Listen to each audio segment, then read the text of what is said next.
Alright, welcome back to the channel. I hope everyone is doing well today. So obviously the thumbnail says why not?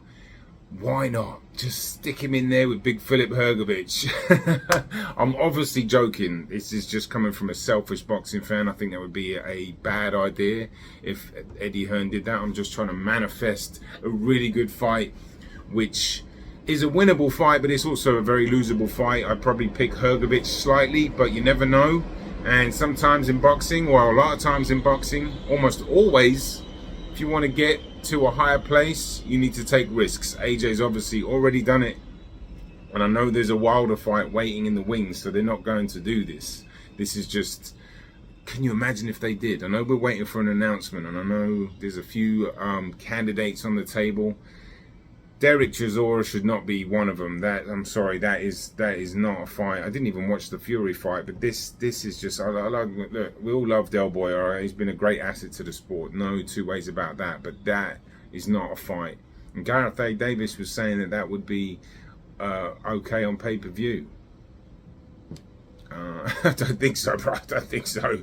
Then you've got this other fella, Dempsey McLean, is that his name? I might be getting that wrong, the Australian guy. I've never seen him fight, to be honest with you. Bit of an underwhelming choice. Gerald Washington seems to be the front runner.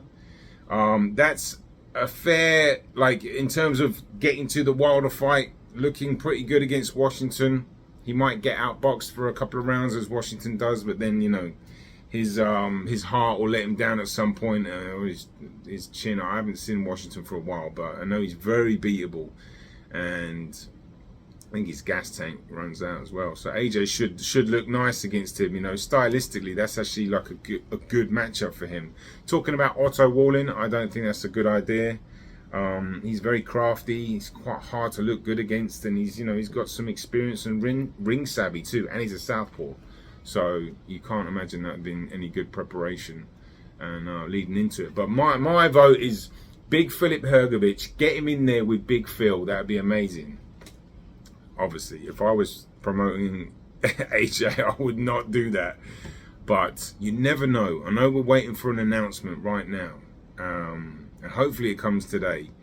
Because it is disappointing, do you know what I mean? Like, I was like, really, I've been really trying to back AJ's comeback for what I just really like his character and his desire to get straight back in there and go to Texas and link up with Derek James and trying to get the best out of himself and, you know, back to the drawing board. I really admire that, and I've really felt like he's going to be fine.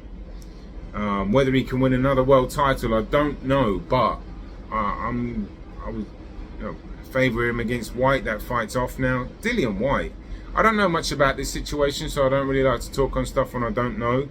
But this is the third time this has happened. He's come out and, you know, made a statement about him being innocent.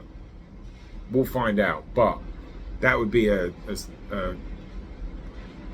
career sabotage thing to do, given the fact that you're on a, you know, a decent-ish payday for probably the best you can get right now.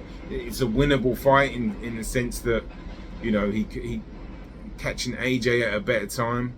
In terms of he's not looking the most confident, and you know, White's always confident, and that can win fights.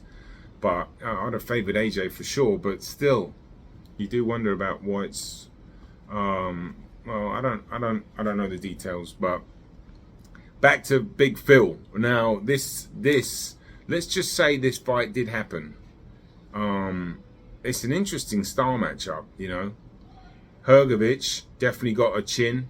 Definitely got more heart than AJ, but you know, I think AJ could have some success with that jab, and if he keeps it basic like he has been with Derek James, and he's on the trajectory a little bit, I think AJ could have some success, but probably won't happen.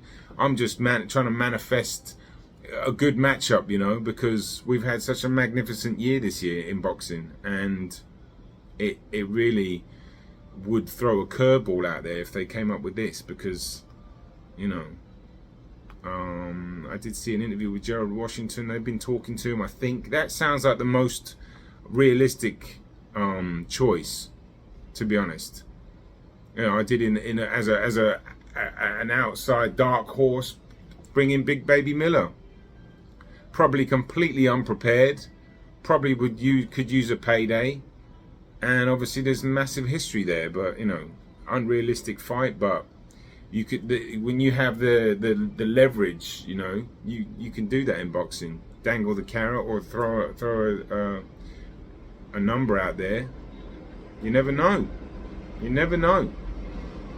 Bit of a dark horse, but yeah, I'm hoping it's not Derek Chisora. I know I've just said that already, but nobody wants to see that fight, to be honest. I know they're friends as well, but it's not a fight that, you know, excites anybody. But Gerald Washington, I'd probably still tune in for that. Is that pay-per-view? No, that's not pay-per-view. So would they have to bring that down? Probably. But anyway, that's it for me. I'm just trying to, like I said, manifest and play devil's advocate and try to bring this fight to light, because for boxing fans, that would be an incredible turn of events, I think, because that would be a real test for AJ, one that he could come through, but don't know, we'll see. Let me know your thoughts. All right, I'm out of here. Have a great week.